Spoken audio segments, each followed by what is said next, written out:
pour la levée de l'immunité de notre confrère Ousmane Sonko ou vice de procédure d'abord.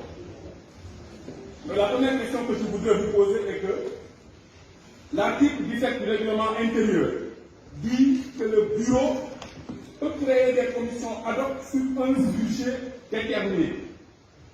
Monsieur le Président, dites-moi si X est un sujet déterminé. Je crois que dès lors qu'il n'y a pas un sujet déterminé, on ne saurait créer une commission ad hoc pour lever l'immunité de notre confrère Ousmane Sonko. Monsieur le Président, j'ai plusieurs questions à vous poser. Mais dites-moi, qui est X? Qui est X?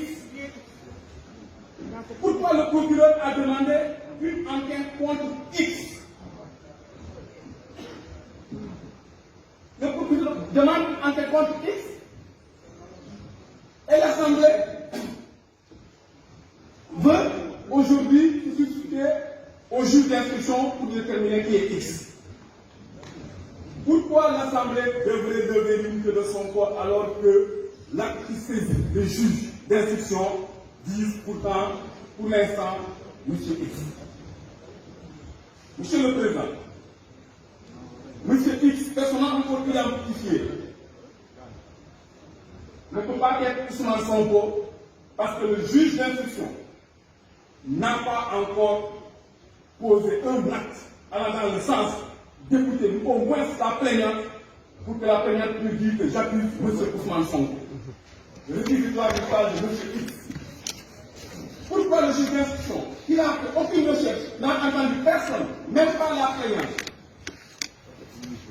veut que l'Assemblée lui désigne M. X? Monsieur le Président, si le procureur savait que X est Sonko, il aurait cité Sonko dès le départ, au moment de saisir le juge d'instruction. En effet, il n'aurait pas besoin dans ce cas de juger M. X. Monsieur le Président, l'Assemblée a quelle vocation à prendre la place du juge pour donner corps à M. X? Pourquoi ne pas donner tous les éléments d'appréciation au-delà du courrier, du parquet, du juge et du ministère, dont la pièce centrale qui est le réquisitoire qui saisit le juge pour le vécu d'enquête et qui vise X? Monsieur le Président de l'Assemblée nationale, dans le rapport, le Président de l'Assemblée nationale, on nous dit qu'il y a demande de prélèvement. Or là, ce sont des actes médicaux. Les demandes de prélèvement sont des actes médicaux, ce ne sont pas des actes pouvant donner lieu à lever l'immunité d'un collègue.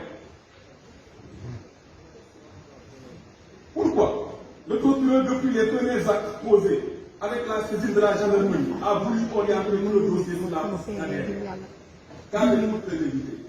Combien de Sénégalais sont dans les prisons qui doivent être jugés? Est-ce qu'on a eu assez de tests d'ADN pour ces Sénégalais qui sont en prison, qui coupent en prison? Et pourtant, il y en a beaucoup qui demandent des tests d'ADN. Monsieur le Président, le pouvoir législatif a-t-il vocation à livrer X alors que le juge n'a posé aucune enquête pour permettre d'identifier au préalable? S'ils estiment que le procès verbal de la gendarmerie transmis au Parlement suffit à identifier X à la personne Ousmane Sonko, pourquoi alors le procureur, en saisissant le juge, n'a pas visé Sonko directement? Une autre question. Pourquoi ne pas avoir produit le certificat médical qui parle d'absence de lésion au lendemain du viol? Pourquoi ne pas produire ces documents pour en parler aux Sénégalais, pour en informer aux députés? Pourquoi la piste de l'avocat et du médecin qui ont organisé le déplacement de Adji Sarr en plein couvre-feu n'a pas été explorée?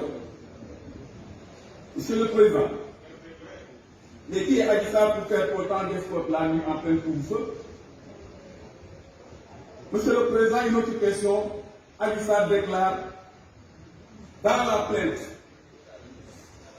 qu'un SMS a été envoyé par son collègue, qu'elle a supprimé l'SMS par après.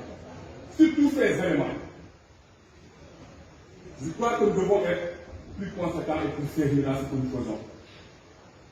Monsieur le Président, je m'adresse à vous personnellement. Vous êtes au crépuscule de votre carrière politique. votre carrière politique, la sagesse doit guider les actes que je vais poser. Et aujourd'hui, de Benno Bokk Yakaar, je voudrais dire que vous serez jugés sur le table de l'histoire parmi les gens qui ont accompli notre démocratie.